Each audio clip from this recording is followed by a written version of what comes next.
اعوذ باللہ من الشیطان الرجیم بسم اللہ الرحمن الرحیم۔ او بھائی ہمیں دعا کی لذت نہیں رہی، قسم اللہ کی دعا کی لذت نہیں رہی، ہم سجدوں میں روتے نہیں، ہمارا وہ کیف بک چھین کے لے گیا ہے۔ مائیں بیٹیوں کے لیے رویا کرتی تھی، باپ بیٹوں کے لیے رب کی بارگاہ میں رویا کرتے تھے، روز نمازیں ہوتی تھی، روز نفل ہوتے تھے۔ مصیبت میں بھی اب یاد خدا ہم کو نہیں آتی، دعا منہ سے نہ نکلی، جیبوں سے عرضیاں نکلی، لذت آہوزاری۔ میرے نبی پاک صلی اللہ علیہ وسلم نے فرمایا میرا مسلمان کبھی مغلوب نہیں ہوگا، کافر اس پر کبھی غالب نہیں آئے گا۔ حضور کیوں؟ فرمایا اس لیے کہ مسلمان کے پاس وہ ہتھیار ہے جو کافر کے پاس کوئی نہیں، مسلمان کے پاس وہ ہتھیار ہے جو کافر کے پاس نہیں، وہ والا اسلحہ ہے جو کافر کو میسر نہیں۔ یا رسول اللہ صلی اللہ علیہ وسلم وہ کون سا اسلحہ ہے؟ تو حضور نے فرمایا الدعاء صلاح المومن، دعا مومن کا ہتھیار ہے جو کافر کے پاس نہیں ہوتا۔ جب یہ سجدے میں جا کے ہاتھ اٹھا کے دعا مانگتا ہے تو فرمایا پھر اللہ اسے وہ والا ہتھیار دیتا ہے کہ ہر میدان میں کامیابی۔ آج لوگ تعویذ لینے آتے ہیں، دم کرانے آتے ہیں، یہ نہیں سوچتے کہ کئی زمانے سے میں نماز نہیں پڑھ رہا، یہ نہیں سوچتے کتنا وقت گزر گیا میں اللہ کی بارگاہ میں جھک نہیں رہا۔ اور آپ اگر ان سے کہیں نا جاؤ گھر جا کے سورہ بقرہ پڑھو تو کہتے ہیں نہیں دم کریں۔ ہم نے تو ان پیروں کو دیکھا ہے جو پھونک مارتے ہیں تو کام ٹھیک ہو جاتا ہے۔ او بھائی جا کے سورۃ بقرہ پڑھ، تیرے گھر سے سارا کچھ نکل جائے گا۔ میرے نبی پاک نے فرمایا جہاں سورۃ بقرہ پڑھی جائے وہاں سے تو شیطان بھی بھاگ جاتا ہے۔ تو حضور کے وعدے پہ یقین کر، گھر میں غربت ہے، پریشانی ہے تو جا کے سورۃ واقعہ پڑھ۔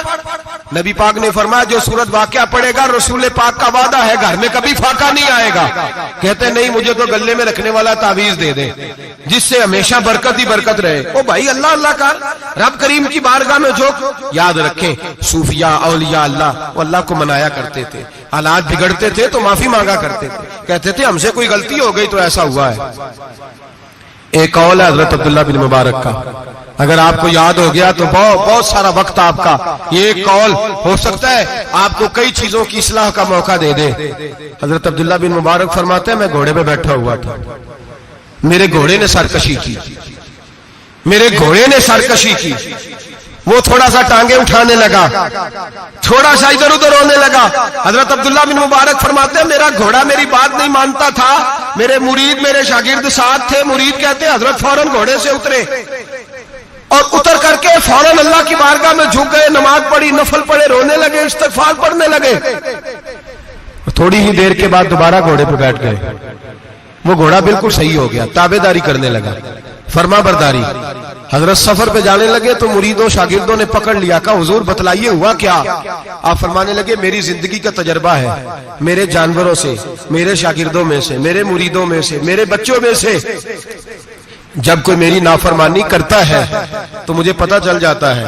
سن لے میرے شاگردوں میں سے، مریدوں میں سے اور میرے بچوں میں سے، میرے بچوں میں سے بول کے بتاؤ، میرے نام لیجیے، میرے وہ بھائی جو روز کہتے ہو نا پتہ نہیں کیا ہو گیا۔ سنو حضرت عبداللہ بن مبارک فرماتے ہیں میرے شاگردوں میں سے، مریدوں میں سے، بچوں میں سے جب کوئی میری نافرمانی کرتا ہے، حتیٰ کہ میرے گھر کے جانوروں میں سے بھی اگر کوئی میری نافرمانی کرتا ہے تو مجھے سمجھ آ جاتی ہے آج کہیں نہ کہیں مجھ سے میرے رب کی نافرمانی ہو گئی ہے، آج کہیں میں نے اللہ کی نافرمانی کر لی ہے جو میری نافرمانی ہو رہی ہے۔ آپ فرماتے ہیں میں فوراً توبہ کرتا ہوں، فوراً معافی مانگتا ہوں، جب میں اللہ سے صلح کر لیتا ہوں تو سارے میرے فرما بردار ہو جاتے ہیں۔ فرماتے ہیں یہ گھوڑا سرکشی کر رہا تھا، یہ گھوڑا سرکشی کر رہا تھا، میں سمجھ گیا آج میں نے کہیں اپنے رب کی نافرمانی کر لی ہے، آج مجھ سے کوئی گناہ ہو گیا، کوئی غلطی ہو گئی، میں نے معافی مانگی ہے تو دیکھو میرا گھوڑا میرا فرما بردار ہو گیا ہے۔ میرے بھائی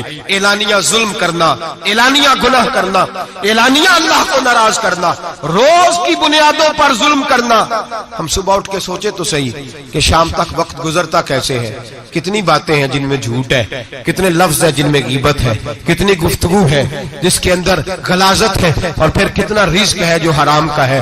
ایک صاحب کہنے لگے حضرت جی گھر میں بڑے دم درود کرایا، تویز دھاگا کرایا ہے، گھر کے کونوں سے کوئی روتا ہے، چلاتا ہے، کوئی جنات ہے۔ میں نے کہا اچھی طرح تجربہ کر لو، کہیں گھر کی وہ بنیاد حرام پیسوں کی نہ لگی ہو، یتیموں کا مال لگ جائے تو چیخنے کی آوازیں آیا کرتی ہیں، اگر ظلم سے گھر بنے ہو تو پھر وہاں سے خوف آیا کرتا ہے. اگر کہیں ظلم کا زیادتی کا پیسہ لگ گیا ہے, اگر کہیں جعلی دوائیاں بیچ کے پیسہ کما لیا ہے, اگر مردہ جانور ہوٹل پہ بیچ کے پیسے کما لیے ہیں, اگر کسی کے جذبات کچل کے مال بنا لیا ہے, لوٹ لیا ہے, پھر سکون کی نیند کوئی نہیں. پھر سکون کی نیند کہاں میسر آئے گی؟ پھر روز تو تڑپے گا, پھر روز تو روئے گا. رزق تھوڑا ہو, برکت والا تب ہوتا ہے جب اس کے اندر حلال شامل ہوتا ہے. اب تو میرے بھائی رشوت کے مال کو لوگ چائے پانی کہنے لگ گئے, اب رشوت کے مال کو مٹھائی کہنے لگ گئے, اب رشوت کے مال کو لوگ جو ہے وہ کہنے لگ گئے یہ تو تحفہ ہے. اب لوگ کہتے ہیں لڑکا 20,000 کماتا ہے اور 40,000 اوپر سے بھی بنا لیتا ہے, اعلانیہ کہتے ہیں, اعلانیہ وہ جی سارا کچھ کر لیتا ہے, بڑی کمائی ہے. اب تو لوگ عمرے پہ گئے ہوتے ہیں, عمرے پہ, اور ایک دوست میرے کہنے لگے عمرے پہ گیا تھا, جس شخص کا میں نے ٹینڈر جس سے پاس کرانا تھا وہاں سے مجھے فون کر رہا تھا, میں سائن کار آیا ہوں پر مجھے پیسے لینے کا وقت نہیں ملا, میرا حصہ سائڈ پہ رکھ دینا, اللہ کے گھر میں کھڑا ہے. آج بھی کیتی جاندے ہو, نال لو بھی پیتی جاندے ہو, کھا کے مال یتیماں دا پیج مسیتی جاندے ہو, پھٹ دلاں دے سیندے نہیں, ٹوپیاں سیتی جاندے ہو, نفس تے چھری پھیر دے نہیں, دمبے کیتی جاندے ہو, فرض پلائی بیٹھے ہو تے نفلہ نیتی جاندے ہو, دسو تے سی بولے نوے کی کچھ کیتی جاندے ہو. یہ کس طرح کا وتیرہ اپنا لیا ہے؟ 50 لاکھ حرام کا کمایا اور اس میں سے 10 لاکھ مسجد بھی دے دیا, کئی کروڑ حرام کا کمایا اور اس میں سے 10-15 عمرے بھی کر لیے.